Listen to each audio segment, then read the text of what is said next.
Welcome to He Did This to Me, the sports podcast from a father and son who happen to be mostly optimistic Knicks, Mets, and Jets fans.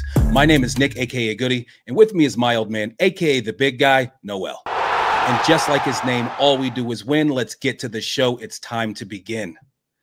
The NBA Finals start June 6th. It will be the Dallas Mavericks versus the Boston Celtics. The Celtics are minus 225 favorites. And I read the other day that the Mavs are the largest statistical underdog ever. I don't know exactly what that means, but many people are picking the Celtics. The most popular bets are for the Celtics to win in either 5 or 6. We'll get into our predictions about how we think the series will play out here in a little bit. But first and foremost, I want to talk a little bit about Kyrie versus his old team, the Celtics.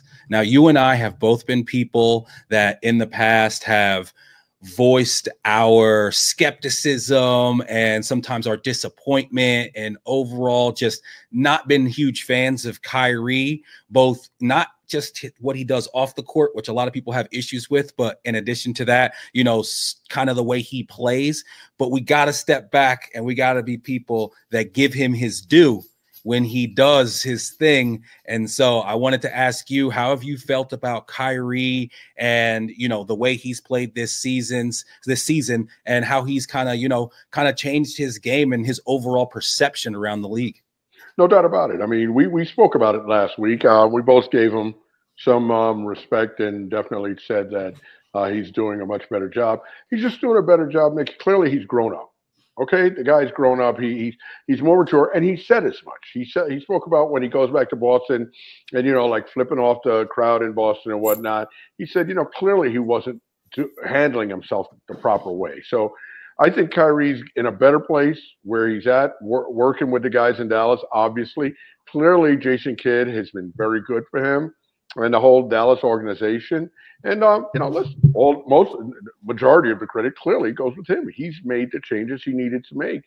And listen, the guy's ability on the floor has never been in question. Okay, the guy's an amazing ball player. So I'm glad right now he's letting his ball playing speak for him. I'm very happy with him, and I'm happy for him personally. I'm happy for him too. I really am, because I love a good redemption story, and he's really got a chance to cap it off if he's able to have not just to get a win overall, but especially if he ends up doing something otherworldly.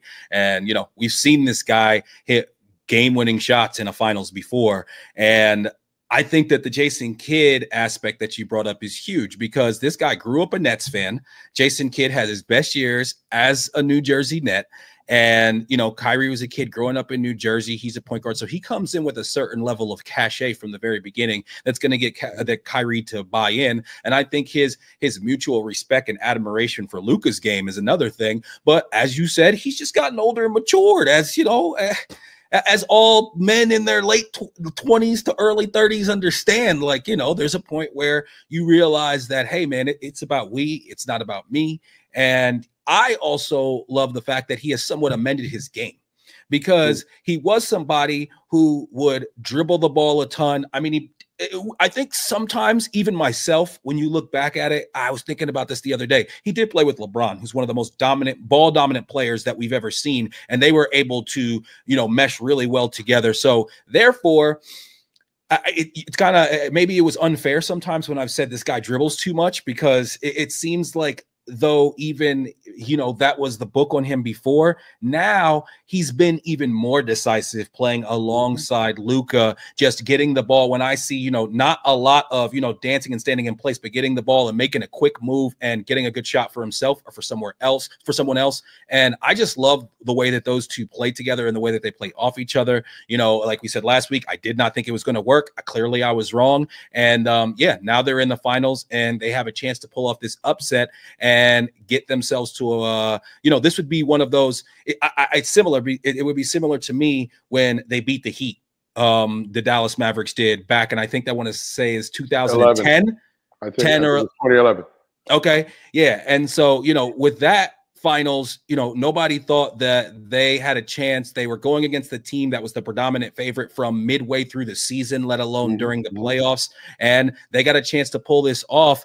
I think it's going to come down a lot to the main two players, Jason Tatum and your boy Luka, and which one of them is able to step up and have those signature moments and bring it home, and then go off into the summer really being looked at as, the best player in the league. Yeah, I tell you, after just watching this last series, it's kind of hard to imagine stopping Luka. I feel like I love Jason Tatum, but I feel like right now Luka is almost unstoppable. I mean, I think a big part of this, honestly, is going to be Luka's mindset. Luka's got to stay off the yang with the refs so much. Okay, he can't be just overly doing that, because that messes up the flow. I think he does better when he does that much less at a minimum. When he's overly doing it, I think it messes up the flow for him and for his team. And, I think some people, I think definitely somebody spoke to him, or he spoke to himself, and he tried to rein that in a little. Then he seemed to do it some more. And people say, hey, you're going to be who you're going to be. But I think if he chills that out, that'll be helpful for his team. And I do think, let's be real, if things start going south for them, if things are not working as well for them, he's going to start chirping more to the refs. I think that can steamroll for them in a bad way. But, we'll see.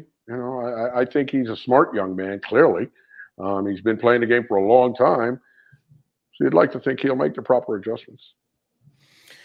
Yeah, I don't think, I personally don't love how much he complains. All my friends who are Suns fans, they always talk about how Luka is such a complainer. They hate it so much. I think some of that has to do with them getting dog walked in that game 7 by the Mavs here recently. But I don't know if that really affects him and the entire team as much, just, from what I see. I don't love watching it personally as a spectator, but I do think, like you said, he is unstoppable. And when it comes down to, in this series for me, is can he stay totally healthy throughout the entire series? Because we know, especially in long playoff series, we have seen him get dinged up a little bit here and there. And then Porzingis and his availability. I think that they really need Porzingis to not only play, but be effective.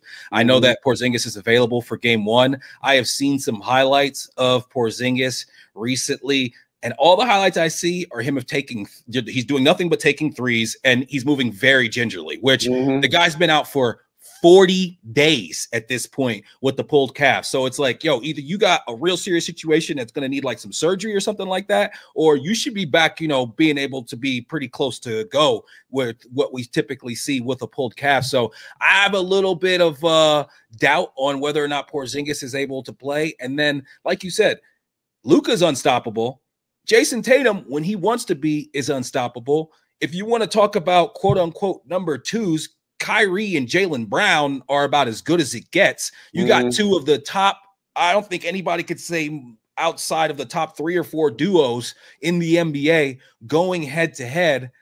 I think it's going to come down to, certain guys can't be stopped. It's going to be a lot of games, I think, at the end where it's going to be about who just continues to make that next play. And I think it's going to come down a lot to the 2 top guys, Luka and Tatum. And I think that it's going to be really interesting because one of those guys, when we go into this offseason, it's going to be he can't get his team to the promised land. He can't get his team over the hump.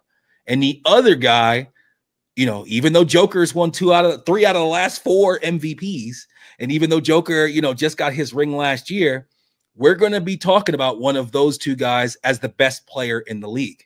So that's what's on the line for them personally. Obviously, along with what's on the line for each team when it comes to the chance to win a championship. The Celtics have a chance to get into sole possession of number 1 as far as NBA championships won. The Mavs have a chance to get their 2nd. And it's just going to be interesting to see how this all plays out. I'm hoping for a long series. I'm hoping for, dramatic close games, obviously. And I really, really do, when I look at these 2 teams, think that both of those hopes might be answered, starting on June 6th. I agree. I think it's going to be a very good series. I'm looking forward to it because, like you said, those 2 duos going against one another is fantastic. And I think these it's just going to be really interesting to see them going against one another. I think, the 5 or 6 games is nuts. I think, well, 5 games. I think it'll go 7.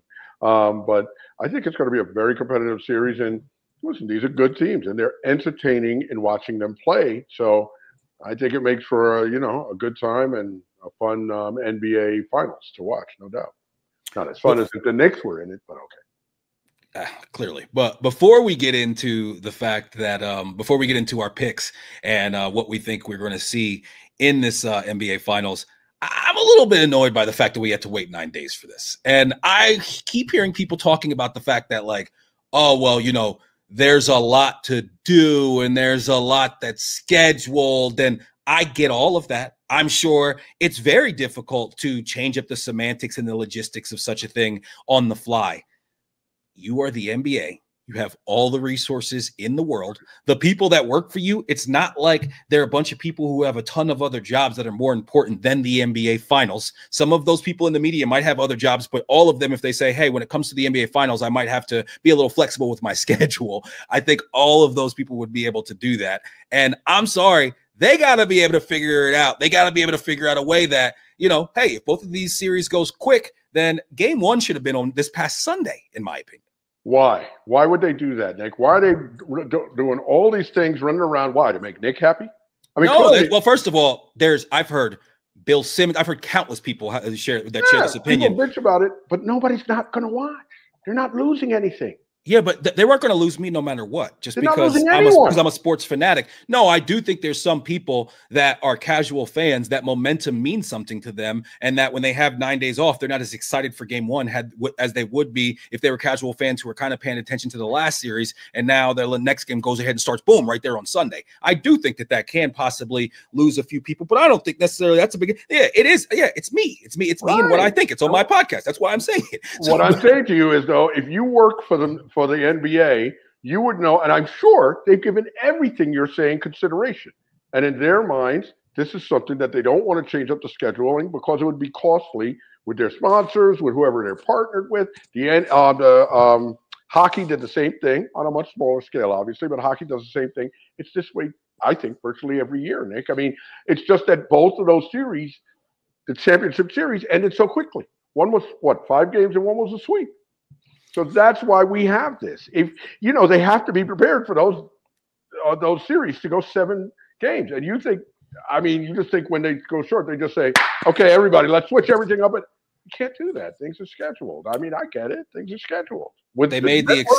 They used to make the exact same argument for why the finals was 2-3-2 instead of 2-2-1-1-1, because they used to say that it was too costly and too hard to have all these people go back and forth for the 1-1-1.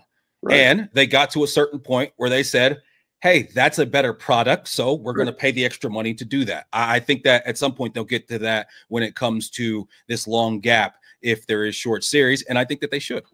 But I don't think it's a long gap just because we had a short series. The thing about changing from 2-3-2 to 2-2-1-1-1, which I always prefer to 2-2-1-1-1, they had done it before, and they decided, we got to go back to 2-2-1-1-1 in the off season. This isn't a decision they made on the fly. Oh, and that's what I think is the issue here. Yeah, but I think you think next year they'll say. I think in the off season, if there's a short series, we're going to speed it up. Yes. Because they do that for every other round other than the finals.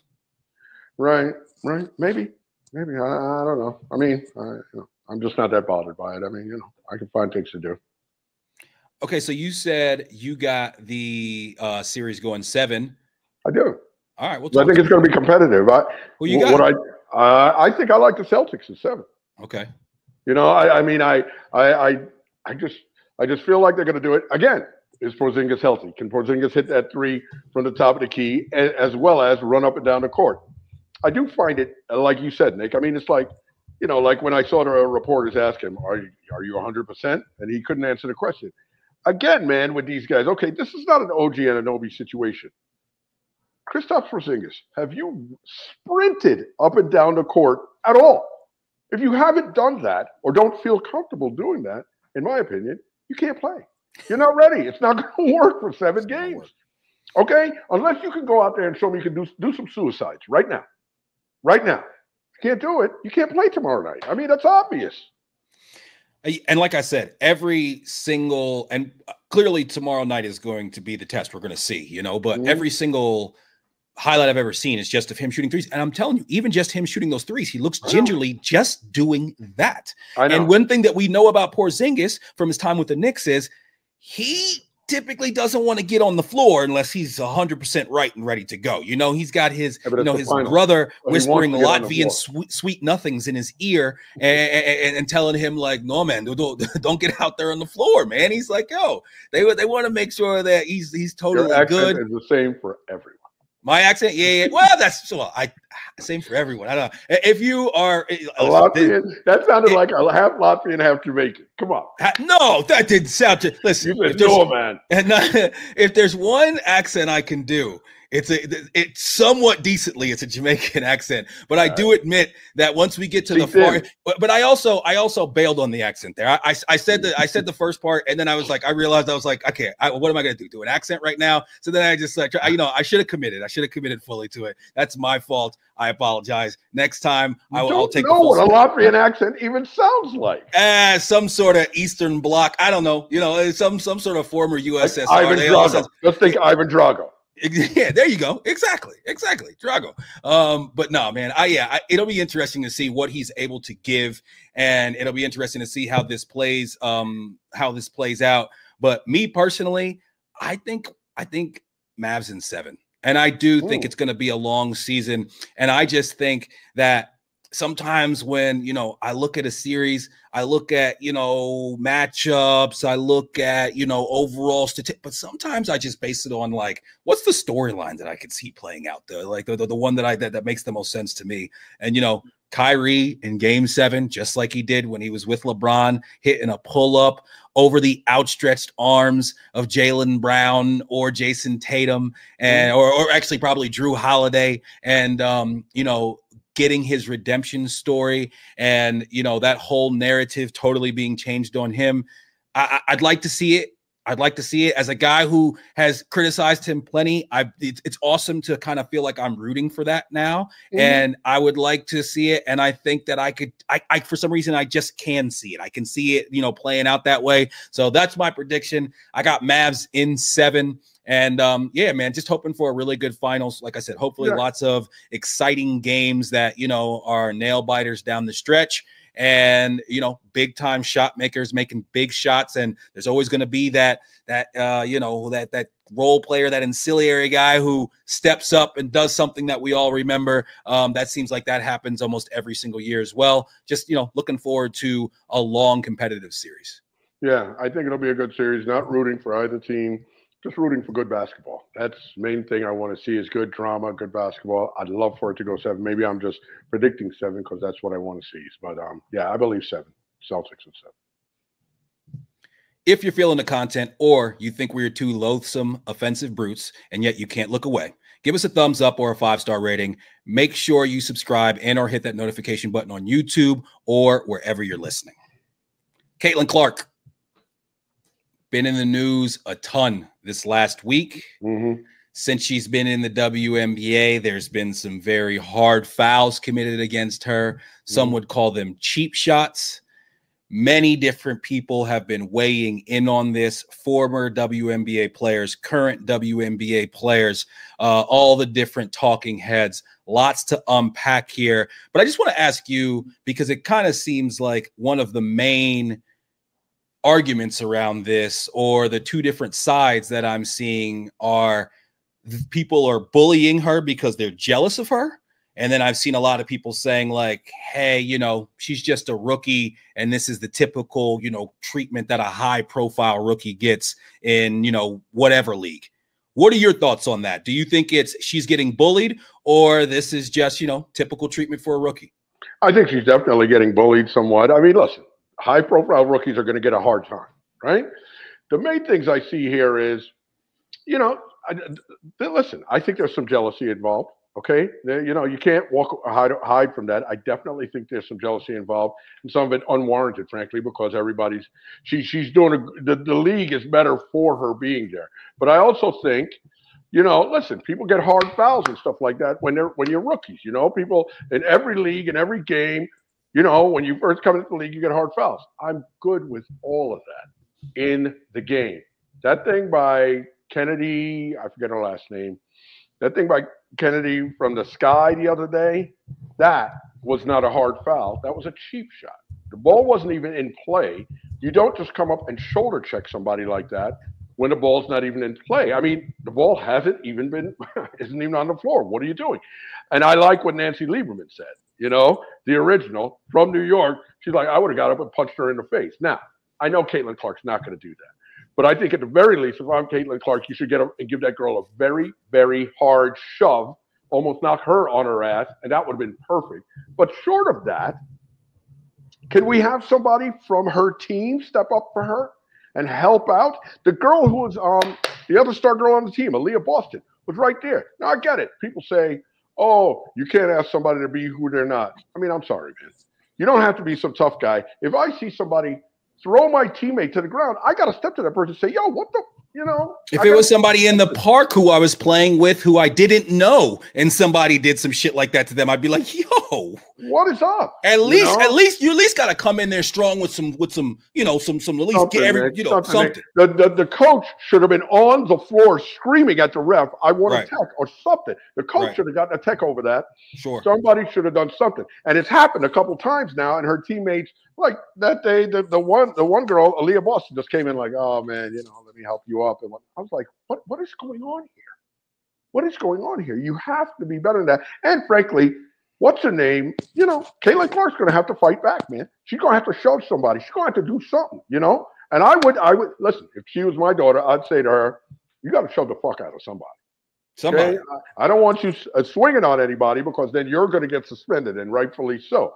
But I think you should, you know, knock somebody on their ass one way or another and let people know and let some people hold you back. Because you know it's not going to come to blows. Right. Okay? So shove somebody on their ass, and then your teammates hold you back, and you're talking mad shit, cash trash, and then you get thrown out the game. But people are going to see that. People are going to have to chill out a little bit, you know? I think it was very Bush League by that one young woman who pushed her down. And I frankly think that the reception she got from her teammates was Bush League. Okay, I'm hearing that her teammates was high-fiving her or low-fiving her, like, yeah, nice. Come on, man. Come on, man. In men's sports, listen, we shouldn't treat it different, right? Men's sports and women's sports, that's what you're not supposed to do. But in men's sports, that would be a cheap shot. In men's sports, if one of the teammates did that and then the guy comes to the sideline, I mean, high-fiving this guy. If you want to congratulate him in the locker room for giving a cheap shot, then go ahead and do it. I don't even think that's cool. But doing it right there on the sideline, not cool. Not cool, in my opinion.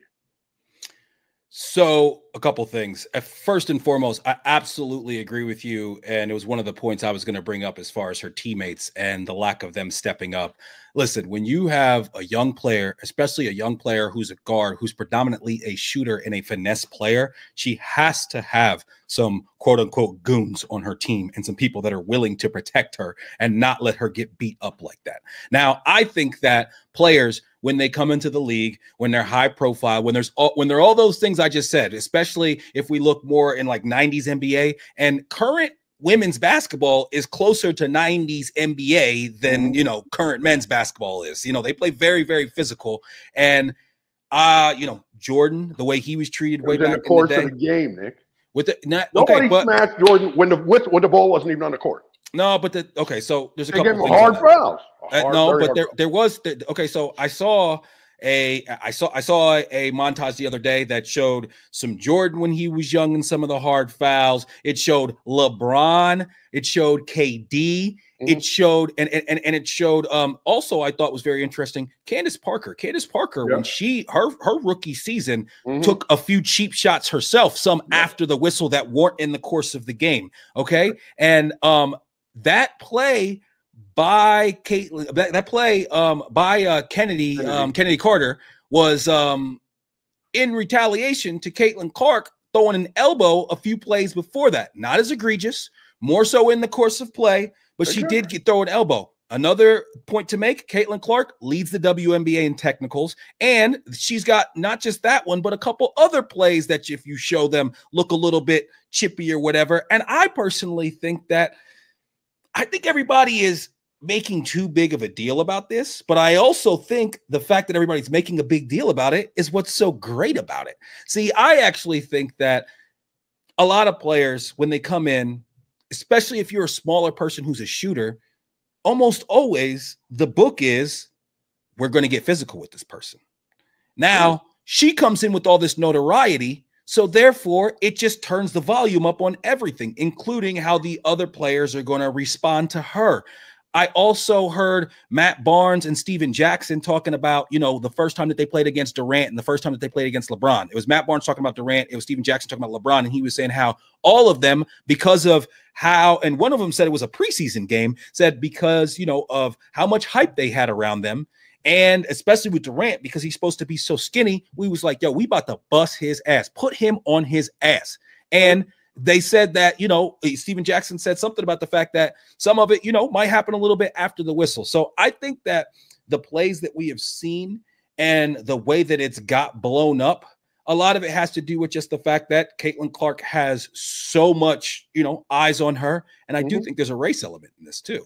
I think Caitlin Clark being a somewhat more smaller white girl and having these big black girls get out there and physically, you know, throw her around is going to garner a lot more outcry than if she was a few shades darker. And I do think that it is more about the fact that she is a rookie that is highly touted with a lot of hype, as opposed to it being about these other young ladies being, you know, jealous of her. I really don't. I don't see that, man. I don't think it's about jealousy. I think it's just about the fact that, you know, they want to make sure that she's not able to play well against them. And she plays on a shitty team, the worst team in the WNBA. So therefore, you know, she doesn't have a ton of help. She's still leading all rookies in points, I think assists, steals, you know, and minutes played. She's still doing all the things that she's supposed to do. And the other thing about it is so many people are saying like, oh, she's struggling in the WNBA. Typically, players that come in, go from college to the pros in basketball, male or female, if they're not physical, like just absolute anomalies, they don't dominate immediately. If they're players that are more predicated on skill and they're smaller, they usually take a little bit of time in an adjustment period. I think she's adjusting just fine. And I think it is absolutely great for everybody that we and everybody else are talking about the WNBA right now. No, it is good, obviously. And a couple things. You know, you say, you know, a couple, you know, things after the whistle and whatnot. It's very different than what this girl Kennedy Carter did. Okay, if I'm playing you and they blow the whistle and afterwards you give me an elbow or you give me a hard foul right after the whistle, that's one thing. When the ball isn't even in bounds, this is before the play, and you come shove me to the ground. That's an incredibly cheap shot, man. That's an incredibly cheap shot, Nick. That's just low life, man. I mean, I cannot see why somebody would do that. And if they do that, be cheered on by their teammates and or their coach. But their coach did say, you know, Teresa Witherspoon did say, you know, she didn't say it was a cheap shot, but she kind of said, you know, well, maybe that's not something she should do and blah, blah, blah, you know, tried to make nice about it, which is the right thing for the coach to say. The other thing I was going to say is, everybody gets it when you come in the league, and she's getting it just like everybody else. And, you know, she's getting it more because she's bigger. Right. And she's getting it and whatnot. But I definitely think there's some jealousy, Nick, because of the reaction that some of these young women are showing. The girl Kennedy Carter, after the game, which, by the way, you throw a cheap shot like that, then you refuse to answer any questions about it. But then after you refuse to answer any questions about it, you're tweeting about it. It's weak. And you're tweeting to say that Caitlin Clark ain't all that and blah, blah, blah. Why are you saying all that? Because you're jealous. That's why. Okay. You don't like all the attention that she's getting, although the attention that she's getting and the cachet is going to put money in your pocket. Okay. They're going to get charter flights starting next year. That's in small part due to Caitlin Clark. And listen, she's selling out every arena that she's going to. No, they had already decided that, Nick, but the thing is growing. The WNBA was growing anyway, right? It wasn't growing at the rate it is now, and that's a lot due to her. But listen, a lot of girls are playing well, and it'll be due to all these young women playing well, and hopefully that continues. Because, you know, I love the game. But and it is a physical game. The women's game is a very physical game, and I love that about it. But I don't like cheap shots. I just don't think that does anybody any good for the league, and it It's just a bad look. It makes you think jealousy, even if there's not. So, clean that up, man. Clean that up. I think that some of the thing that, and this is totally obviously just me thinking here, I don't know this in any way, but I think that some of these women are annoyed by the fact that Caitlin Clark is growing the league and so many things are coming specifically from her when from their eyes, and I think that there's something to be said about this as well, it's not just Caitlin Clark, it's Caitlin Clark versus Angel Reese. And that playing out over the last couple years and that storyline, like we've talked about before, made it so much more interesting. And that's something that we get specifically when it comes to the women's game because they stay for longer. And it has almost a Magic versus Magic versus Bird element to it, where it's, these two players that we saw go at it in college, they come into the league, they're so different in every single way, both in game and how they carry themselves and background. And I think that if you go across and you look at, 12-year-old girls who are into basketball across the board, I think you're going to have a whole lot of people, a whole lot of them that like Angel Reese just as much as they like Caitlin Clark. And Caitlin Clark has that Q rating that is so big because of all the things that she can do outside of just what she can do on the court. So, Angel Reese, she's such a big star when it comes to being able to, the way she can handle herself, the way she speaks. And then I saw last night, I don't know if you did, you saw she got tossed out of the game last night? Did you see the play? I did not. I mean, it looked, I don't know what she could have said to this guy, but it looked pretty weak as far as, something that deserved an ejection. And I've seen a comparison with that and of Caitlin Clark where it's focused in on more of her mouth and you can see what she says to the ref. And she says, that was a fucking foul or something like that. And, she doesn't get tossed. She just gets the technical. And I think that women in the WNBA, they're probably more annoyed about those two things than they are about like her overall stardom. To me, it's less about jealousy and the fact that they feel like, why is it that, certain things when it has to do with her are considered a certain way? We saw all the talk about how Angel Reese, the way she's covered when, she's talking shit and woofing at another player. But when Caitlin Clark does it, it's all about her being fiery and a winner. And, we saw that when they played, and I'm sure that all of those things really factor in. And to me, that's not exactly jealousy. That's just wanting things to be, that's just wanting things to be equal across the board and wanting to get the same treatment as somebody else, which everybody, especially people who look like us, understands. It is jealousy, Nick, and this is why I think it's jealousy. Because you're talking about what this ref decides to do and how the press decides to cover all of it. That's not Caitlin Clark's personal fault. So that's why I say it's not personal beef with Caitlin Clark. But it is. It is. People are the people who are writing things about her negatively, like these young women who are tweeting things because they're obviously annoyed with her. They're annoyed that she gets so much attention. They're annoyed that she gets all this money outside of everywhere. Well, meanwhile, Angel Reese, I believe, is making a lot of money too outside of the game. Oh yeah. But they're annoyed with her. See, I don't think they're annoyed she's making money. I don't. They're annoyed with the attention, Nick, which leads to money. Fine, they don't care about the money. I don't think they're annoyed about the attention. I think they're annoyed by a difference in treatment. They don't feel like they're treated the same, and they don't feel like there's equality in how they're perceived and treated. I don't think they're upset that she's getting. Again, it's not Caitlin Clark saying, "I deserve to be treated this way." If the refs treat somebody better than somebody else, that's not Caitlin Clark's fault personally. Why take it out on her personally, physically, tweetily? It's not her. Get upset with the refs. Get upset with the league. Get upset with the sponsors. I don't know, whoever. Caitlin Clark's just playing ball. Now, if you don't like her personally, that's fine. That's fine. I mean, you don't have to like everybody, but it just seems to me like some other players seem to have a hard-on for her personally. And that may be because they don't like the way she plays. They don't like the trash she talks on court. That may all be true. But if you feel that way, that's fine. But I just don't think, and I'm okay with all the hard fouls and everything. I just don't think cheap shots are cool. And I think it's born of, I don't think it's all just about, we're going to, play her hard because she's a rookie and we're going to make it hard on her. I think it's personal against her personally, with some people. but hopefully they'll get over it and get beyond it. I think that the league, frankly, that cheap shot from this girl, Kennedy Carter, I think the league right there should have suspended that girl for at least that woman for at least one game. Because it was, you want to stop that. Okay, if I'm the league, I don't want that happening anymore. And to be very honest, I don't want that happening to my golden goose. Okay, let's be real. She's the golden goose right now. Why do I want her taken out like that and possibly get injured over some stupid shit like that? No, man, no. And I'm not maybe going to say that to the team, but maybe in a quiet moment with the coaches, just like they do things to protect star players. I'm not saying you want to protect people, but clearly in leagues, NFL especially, they do everything to protect the money makers, the people that people want to see. I mean, it's business, man. It's business.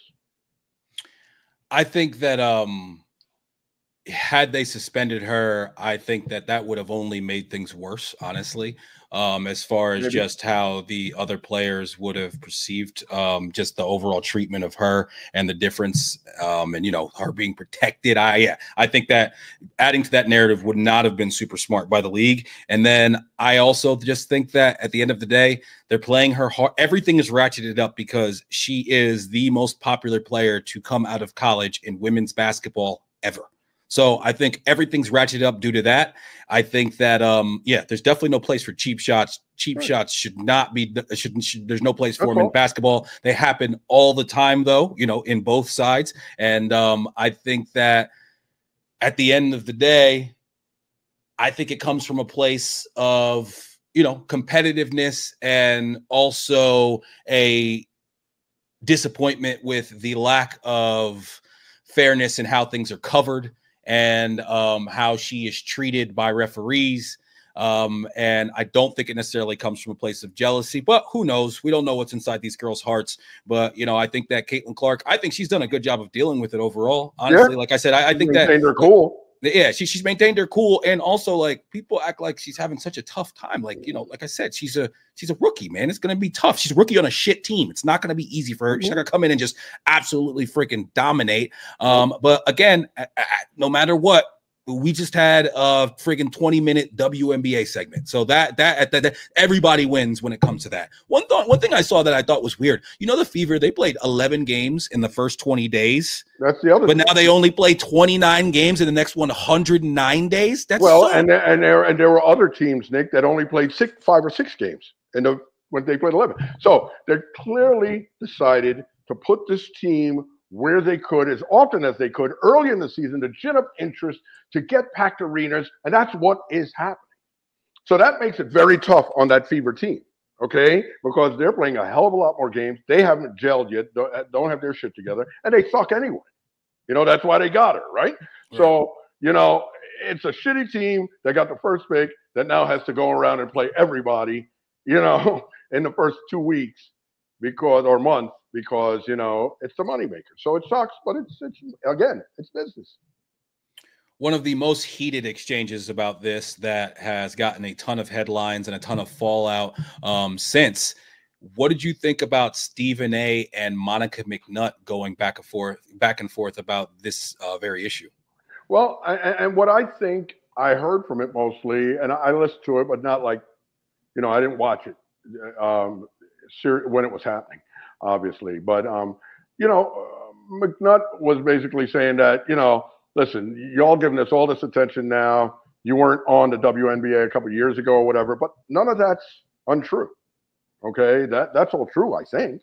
I think Stephen A. got a little annoyed because he was saying he's given the WNBA a lot of attention. And he has given them a certain amount of attention, but a few years ago, nobody was giving that amount of attention. And that's cool. That's real. Okay? So you're giving them more attention now? I'm not sure. You explain to me who's upset and why. I mean, so basically what I got from it is that, Stephen A. he kind of feels like these girls are being jealous, and Monica McNutt is kind of just saying like, no, it's just basketball. She's a rookie, and that's the way that they're being treated. And so, I listen, I thought the exchange was interesting. I thought that, McNutt, obviously, I I know Monica McNutt much more than most people because she works for, my team. She works with the Knicks. But outside of that, she also, has covered the WNBA. She was, a big time Division I college basketball player. And I thought that the exchange in the moment was good TV, and it was those two going back and forth. McNutt has come out basically and said, like, since then was that, basically she kind of felt like, hey, in my circles, like we can challenge each other and go back and forth. And, I guess, Stephen A didn't really want to be challenged. And I just thought, I'm sorry. That's ridiculous. That's what the whole show is about. Exactly. Yeah, exactly. But, I just thought that the way that he kind of came back, and especially what he said in his own podcast that he puts out after First Take, where he said something about the fact that, Monica McNutt, I'm sure some of you know who she is because she's been on First Take quite a bit here lately, basically saying that, slipping in the fact that, you talk about all these different things that I haven't done for women. People only know who you are because I've been allowing you on my show. That's some bullshit right there. That's I don't like very weak. That's very, very, very weak by Stephen A. And man. Why do you need to do that? You're Stephen friggin' A, man. Exactly. You don't need to do that. Like I tell you all the time, I've told you since you were a kid. If you're really good at something, don't tell everybody that how good you are, how great you are. Let other people say it for you. And that's exactly what he's doing right there. That's just weak. He gets like offended too easily. It's like, come on, guy. You of all people who says enough things to offend so many, and not necessarily purposely, and most of the time he knows what he's talking about. I'll give him that. He's a good journalist. But, dude, why are you so thin-skinned? And did he seem a little more thin-skinned because it's a woman? What's up with that? Well, Monica McNutt, when, talking about the incident and, kind of talking about what it's like to be a woman in sports, she said, you're forced to try and please everybody and anybody. And it's an ongoing tightrope. And you're just trying to be. It's a debate show. I'm just trying to debate. I just asked a question. I still don't necessarily have the answer to said question. And genuinely, it wasn't a dig. It was a legitimate question. I just thought that I didn't have any problem with how Stephen A dealt with it in the moment. The immediate reaction all over social media was that, Monica McNutt dunked on Stephen A and everything just because she hit him with that line, like, with all due respect, you could have been talking about this 3 years ago. And I think that that's a fair thing for her to say. I think it's fair for Stephen. Right. And I think it's fair for Stephen A to say, okay, I wasn't talking about it 3 years ago, but when it comes to covering it, I have done it more than most people have, which is true. All of that is fine. I think then when he comes into the post game, and comes into his post podcast, and he then tries to hit her and tries to, throw in a slight big timer, type of phrase. Now you change everything. And now I'm just like, listen, first of all, I'm already team Monica McNutt. All right. She covers the Knicks. She seems like she's an actual genuine Knicks fan. I really, really appreciate her as opposed to Stephen A. And the different, misgivings that we both have when it comes to his so-called Knicks fandom and just how he conducts himself as a Knicks fan. And now I think that he's just put himself in such a silly position by doing the one thing that makes him look like even more so the chauvinist asshole, when I don't even think that's what he was being in the moment. But now he just, that little comment he has to throw in there. And now everybody's like, oh yeah, but you got to throw in the fact that you gave her such an opportunity. Monica McNutt would be doing just fine without Stephen A. Now, has he helped her recently? Does he call the shots about who gets on the show? All of those things. But he didn't give that to her. She earned that shit. Okay? She earned that shit by being excellent at her job and what she does. And it's just totally a bad move for him as far as perception. And also, I can't stand the guy who wants to throw in your face like when everything he's ever done for you whenever we slightly disagree, especially when you're high on the totem pole. And it's not a good look for Stephen A. No, it's not. And you don't want to, if he did that to a man, it would be bullshit. Okay. Yeah. You don't want to be, like I said, man, when you're that dude, you don't want to be coming off as big timing people. But honestly, Stephen A is kind of the big timer type. Okay. Yeah. Let's be real. He does it in a lot of situations. It's part of his shtick. Okay. 100%. I get it. But you want to pull back on that a little bit when you're talking about Monica McNutt and then the whole thing, you know. But hey, that was his decision to make, and we'll see. I don't think it'll have legs or anything. He'd be foolish to carry this supposed beef on. I don't think he would, and she'll continue to be on the show. If he does, I think he's foolish because a lot of people like her, and she's good at what she does. Yeah, see, that's the thing now moving forward. And I did notice that, you know, that same night she was on the After Hours show with Shannon Sharp and Chad Ochocinco. So that's good. And I just hope that this doesn't end up being something that affects her ability to be on First Take, because we do know that Stephen A makes the decisions. And I can't believe that he would be stupid enough to do that, because people will clearly notice if that's the case. Yeah. And it would, you know, obviously all be, you know, come back to this particular situation. So I don't think he could be that dumb. I really don't think he could be that dumb. No. And also I don't think he's that petty. I really don't. You know, I've seen him vehemently disagree with people before. Exactly. And yes, at the end of the day, just like we talked about with the WNBA and Caitlin Clark, Stephen A, I know one thing he definitely cares about is views and clicks. And there's been you know, Stephen A does his thing, but this past week, I'm sure his people are coming to him and saying, yeah, this whole Monica McNutt thing, yeah, we got quite a few. It's definitely been a positive for him when it comes to engagement. And yeah, shout to Monica McNutt.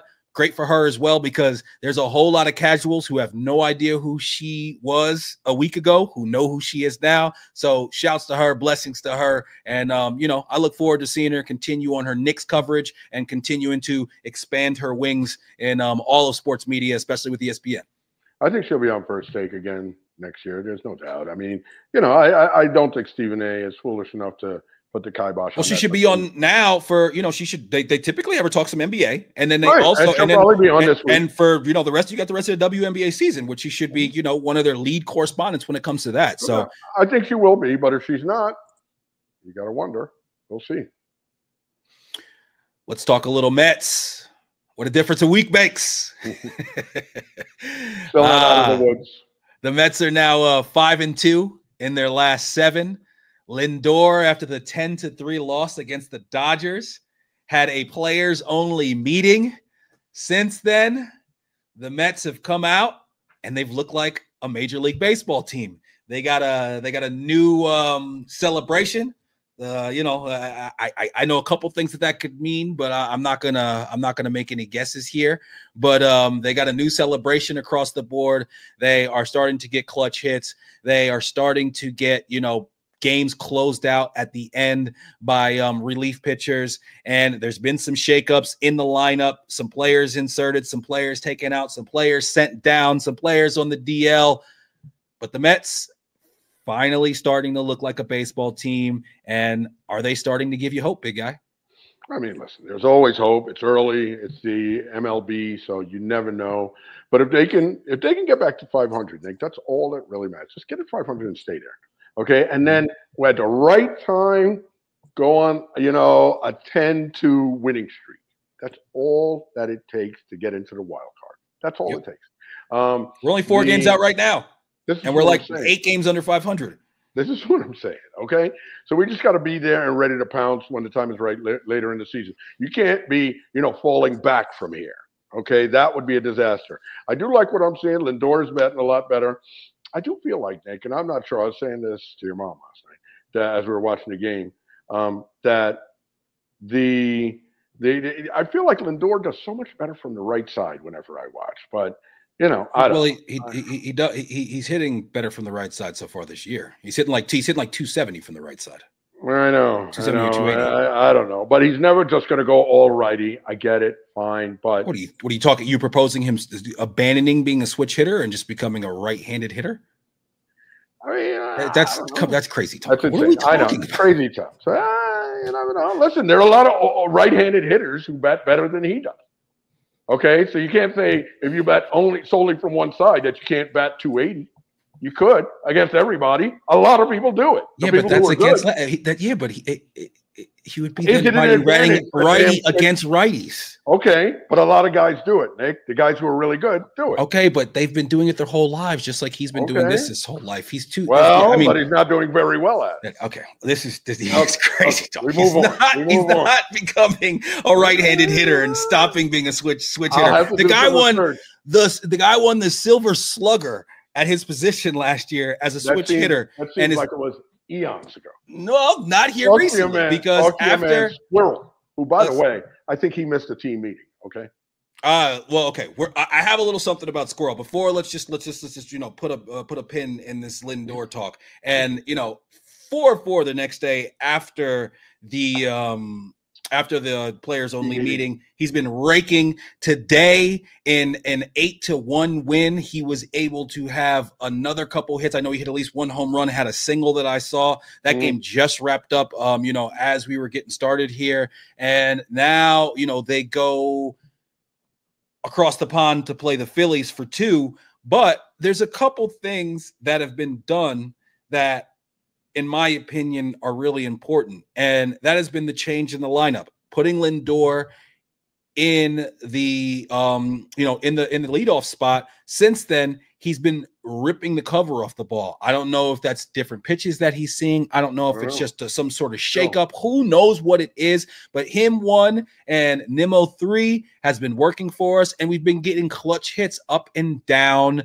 the entire lineup. And McNeil has been getting benched, specifically against lefties. I think he hasn't played 2 of the last 3 games, or 3 of the last 4. Iglesias, Iglesias is out here looking fantastic in the field. He had another couple sparkling plays today and getting a couple hits to boot. Big hits. I don't know what's going on with this guy Squirrel. He seems to have, fallen out of the nest, and I'm not sure he's ever going to make it back in, because as we've talked about, that guy was just an absolute base hit waiting to happen, and all of a sudden he can't buy a hit, and he's watching first pitch strikes when that used to mean an absolute screamer in previous years. So McNeil, I don't know what's going on with that guy, but I love the fact that this guy Mendoza was willing to mix it up a little bit. Yeah. And don't just sit back and just let shit happen to you. Sometimes you got to get out there and you got to try your best to make some shit happen. And that's what the Mets have done. And it seems like, as far as our approach to the plate, we've been a little bit more aggressive. We're not taking as many strikes, and that has led to some big days as far as the offense overall. Our starters have, pitched pretty well, and our bullpen without Diaz has been able to piece together some back of the some end game. Sometimes it's not always pretty, but we're able to piece it together and get out of there with a win. And what I've seen with the team is they've just seemed to, when you watch good baseball teams over the course of a year, they just find a way. They just find a way. Those games where they're up 8-4 and the other team comes back, the other team falls short instead of overtaking them and winning the game. And they do that consistently throughout the season over and over again. There's always going to be, some blips here and there, but the Mets just in this last week are starting to look like one of those teams. They're starting to look like they're having more fun out there. Obviously, winning is more fun. And the other thing is my man Vientos. Beatty gets sent down, which I gotta throw in there. He has been raking since up in Syracuse at AAA. There was one game I saw where he had at least 2 home runs and a couple other games where he's had some extra base hits. But Vientos, through 70 plate appearances going into today's game, he's hitting .339 with an OPS in the 200s. Okay, so at this point, you cannot take him out of the lineup. I don't know what exactly happens with Beatty, but Vientos, he was upset he didn't come up with the big club after spring training. He's up there now, and as long as he keeps hitting like he is, he ain't going nowhere. Yeah, no, Vientos has looked great. He's doing well in the field, too. He made fantastic plays last night. Another one today. He started it, and another one today. He started a double play. I mean, it was a tough double play against a speedy guy, and your boy Iglesias made the great play as well. But he has looked much better at the field, and that's what everybody said was holding him back. Yeah. I mean, the guy's bat is fantastic. Let's go. Let's keep going. And I don't know what's going to happen with Beatty. He might not come back up, but you know what? Beatty, keep raking down there. And at some point, this guy Martinez is here for the year. But if you guys are good enough, we can get rid of Martinez and have one of you guys be the DH or something. I don't know. Well, yeah, I don't know. I like JD Martinez. I love JD Martinez, professional hitter. Seems like he gets a base hit every single day. Seems like he really has an offer. And, he's had some big hits here in this last week or so. Now we head to London. We go all the way over there, and then we play 2 against the Phillies. The games will be really early, especially for us out here in the desert, but they'll be starting at 10 a.m. and 7 a.m., so 1 o'clock and 10 a.m. On the East Coast. And it'll be interesting to see. Obviously, the Phillies right now are the best team in baseball. They're, absolutely having a fantastic season thus far. And, now we go to them, and it's like we said, what a difference a week makes. A week ago, it felt like the sky was falling. We have a week where we go 5-2 and we feel much better. But then if we go out and we get smacked around by the Phillies over there in London, we'll feel like shit's going bad again. Like you said, they got to find a way to just tread water and be able to stick in it and maybe be a team that is, cautiously buying at the trade line as opposed to selling. And then you can always make a run. You can always make a run in baseball. You don't got to be the team that does it all year long. Most of the time, that team doesn't end up being the team standing alone at the end of the season from what we've seen and what history has told us. So it'll be interesting to see how the rest of the season plays out. I'm just glad that in this last week, at least, they've given me a little bit more excitement, a little bit more, looking forward to watching the games. No doubt. I read something, Nick, and I'm not sure if this is actual, but they're bringing over some old players from each team, and we're going to have some sort of home run derby. I read something about in London. I read something about David Wright. Who's our guy? Jesus. Not David. David Wright, chill, bro. The left-handed guy, my man, second baseman, who was hitting all the home runs in the postseason. Daniel Murphy. Murphy and Piazza are supposed to be going over there for us. And then, listen, I thought I heard from like the Phillies, like Chase Utley and somebody else, some other old Phillies. I don't know, some sort of entertainment for the Brits. Yeah. Home run derby. Too, right? I don't understand how I didn't catch wind of this at all. Come to me. I got you. But yeah, first of all, David Wright, don't do it. Okay, David Wright. What are you doing? His neck is going to explode. He can't turn his head. He's going to swing the bat, and his head's going to turn around the opposite way and stay that way. I don't know. Don't do it. I don't think that's a very good idea for him to be doing anything like this. I don't know. Hold on. I'm trying to read about this as we talk about it. I don't know if you have the details exactly right. I don't know. I like a Nick. I read like a headline or something. I was like, "What is that?" And I kept it moving. But I don't know what's happening. Yeah. I don't know. Man, from Chase Utley home run derby deadline. Okay. All right. We got a strong contender. Yep, you got it. David Wright, Mike Piazza, Daniel Murphy, Chase Utley, our London home run contingent. Yeah, this is interesting. I'll definitely try my best to tune in. Give it up for the Cub reporter, Noel Goodrich. Yeah, I hope that somebody finds a way to, slide and take out Chase Utley. Yeah, please. Let's just get him out. Get him out. Maybe get like one of the Royal Guards to take him out or something. I fucking hate that guy. I don't know if there's ever been an athlete that I've ever hated more than Chase Utley. I mean, he's already got a very hateable face. And then, he had plenty of years of just destroying the Mets when he was a Philly, and especially in 06 and 07. And then, in 07 and 08. And then, that slide on Tejada was just one of the most dirty Bush League plays I've ever seen. And somehow, some way, he didn't get in any sort of trouble at all. And then when we came out and we threw at them, immediately Thor gets thrown out of the game. I love that soundbite by our guy Terry. I love Terry Collins, that soundbite of him running out and yelling at the fucking umpire after that. He said what we all wanted to say, but yeah, fuck Chase Utley. Real quick on our Knicks. Not too much to talk about, but I do just want to point out.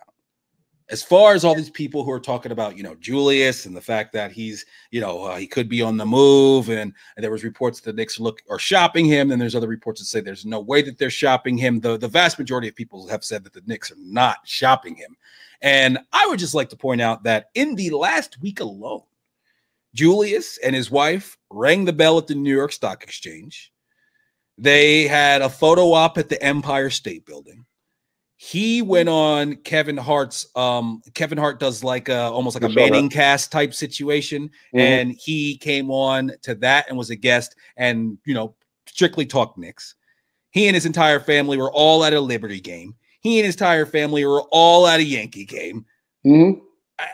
This doesn't seem like a guy who thinks there's any sort of inkling that he might be leaving New York. He seems to be totally embracing and wanting to, continue to be here. And I think that if he felt like there was a chance he was getting moved, I don't feel like he would be doing all of these things so in the public eye, photo ops at all these different events that are all, New York athlete staples. I just don't see that. No, I don't think he would be doing that. But also, listen, he doesn't think he's getting moved, but he doesn't want to get moved. So his agent, being smart, says, okay, Julius, let's send you on almost like a press tour, a positive press tour here. We're going to have you here. We're going to, over the next few weeks. And his agent is CAA. Right. So what? His agent is Leon Rose's all agency. Right. But his agent, it's not just for the team, Nick. It's for public perception, too. They want him to be seen out here as a New York guy. The one thing they don't want him doing this offseason is being a recluse. I just don't think that there's any chance that he's going to be. I don't think so. I think that if there was any sort of rumblings, if his agent felt any sort of type of way, and there was any sort of rumblings, and like we said, his agency is formally, the agency of our now president and currently the agency of his son. I don't think that there's any chance, if there was any rumblings in those back channels, that there was a chance that he might. I think they've come to him and said, Julius, you're not going anywhere. Okay. Well, that's my point. It's not about that. It's about him. I'm not arguing with your point. I'm just saying that's my point, is the fact that I think that it's not his agent saying like, hey man, you should do this because, we really want to stay there or whatever. I just think that it's a sign that he is very confident that he is going to be back. Right. And I think his agent's just saying, probably, we want you out there. We want New Yorkers to see you as, a New York guy and, one of the guys from the team. It doesn't hurt. It's a good idea. If you're going to be in the city anyway, let's do it. And I think that's a good idea by his agents. It doesn't hurt. I think it can only be a positive. I lean towards that more just being this is what Julius wants to do as opposed to anybody's telling him what to do. And I think that when it comes to him going back to CAA, I think that could have easily been something where it was like a little conversation that Julius had with somebody. Let's say he's rehabbing and he's talking to Leon Rose, or maybe he's not even talking to Leon Rose. He's talking to one of Leon Rose's guys, right? And he says something, and the guy says, and he says like, hey, how's things been, since you, made the move? Obviously, Julius went and left to go work with somebody who was formerly of CAA. That guy goes, he sets up his own shop. Julius has worked with him mostly and says, okay, you want to ride? You want to leave? I ride with you. I got you. And then within about a year's time, all of a sudden he's back on CAA. To me, what I hear, I see that as like this guy being like, hey, so how's the move been? And Julius been like, yeah, it's been good, and him just saying something like, yeah, we were all, really surprised about the fact that you decided to make that move. And, just disappointed to see you go because you were a part of our team. And Julius gets a little vibe from that and takes a step back and like goes home and talks to his wife. And his wife is like, you better get your ass back to CAA. And Julius is like, yo, my man, I appreciate you, but I got to make sure I'm on the right side of this when it comes to this team and this organization, and I'm going to need to go ahead and slide back over there. You did right by me, but I got to look out what's best for me. I could see it simply being just, a slight conversation like that where Julius takes a step back and says, okay, do I really want to be the guy who's working with them or the guy who's working for them?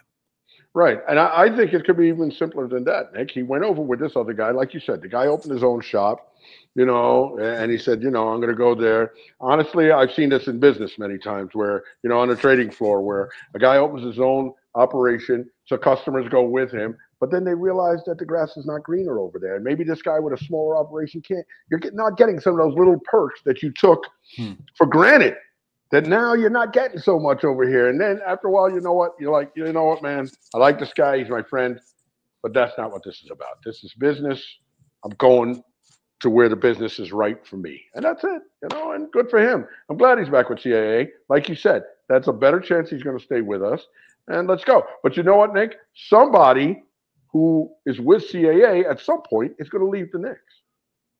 Somebody, even if they're there. I mean, listen, man. Okay, Julius, I think Brunson, I think right now, if I had to predict, I'd say Brunson's going to retire as a Knick, okay?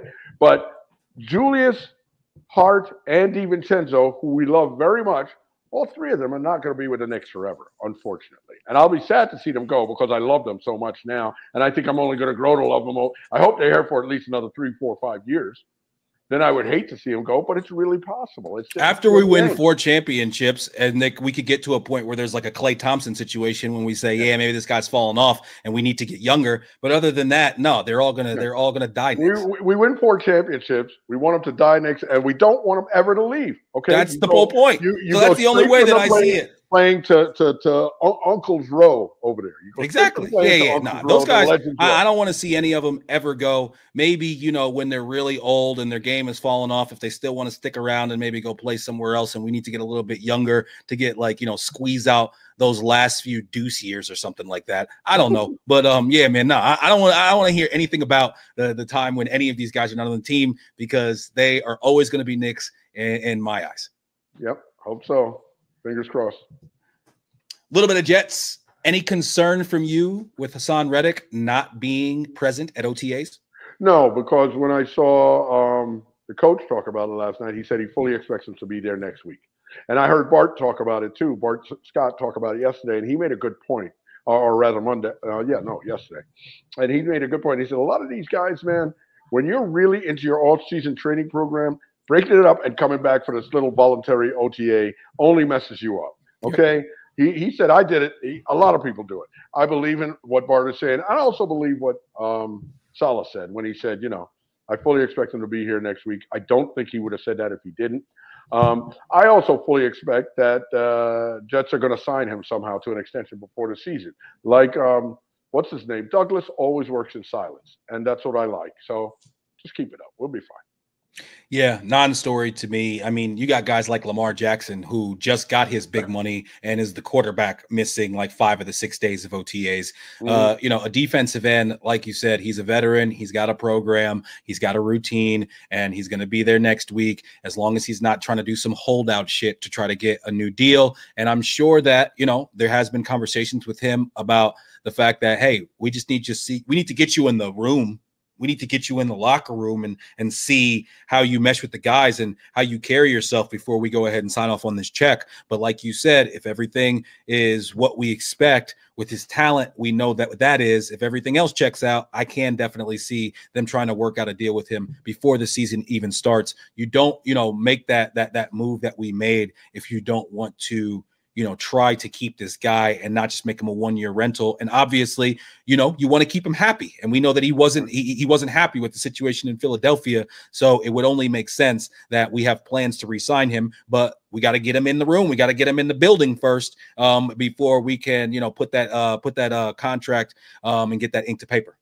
Yeah. And Joe Douglas is not a fool, like we said. And let's remember, when this guy Reddick was signed and they asked him, after he was signed, he said, I think this is going to be a very dangerous defense. And they asked him, are you going to hold out if you don't get a new contract? He said, well, look, obviously I want a new deal, but I'm a ball player. I play football. And he said he's going to play, okay? Yeah. Regardless of what his contract situation is. I trust the man is a man of his word, and we'll be fine. Everybody got really nervous last week when there was video of Aaron Rodgers after a play reaching down at his right lower calf Achilles area. Everybody knows that, it was the left Achilles that went kerblooey last season. He got the internal brace. Now the fears, the right Achilles, similar to other players who have had this surgery and then popped the opposite Achilles. The running back from Minnesota, I can never remember his name. Everybody was pretty nervous. I heard a lot of people talking about it. I was a little nervous myself. There was that. There was the clip of him reaching down, and then the clip of him afterwards moving a little bit gingerly. But have no fear. According to Joe Douglas and multiple reports, it was nothing but a blister. We can all breathe a long, heavy sigh of relief and continue to think that the Jets have a chance to win the Super Bowl. Yeah, I wasn't nervous. We're going to be fine, man. Stop predicting doom. We're going to be fine. And I'm not predicting doom. I saw what I saw. I know. And it's not crazy to immediately leap to that and not think, and blister with what happened with this guy. And, remember, he had the tight left calf last year during OTAs or during training camp. I forget which one. And we know how that all played out. Rodgers is going to play 16 games this year. He's going to take the 17th game off just to rest up for the playoff and get Tyrod some minutes. He'll be fine. Catch us every week on YouTube or wherever you find your podcasts. Please follow, like, comment, and subscribe, and make sure you hit that notification button on all platforms. Really appreciate all the love. You can find us on all socials at he_did this to me. Love you, big guy. Love you, kid.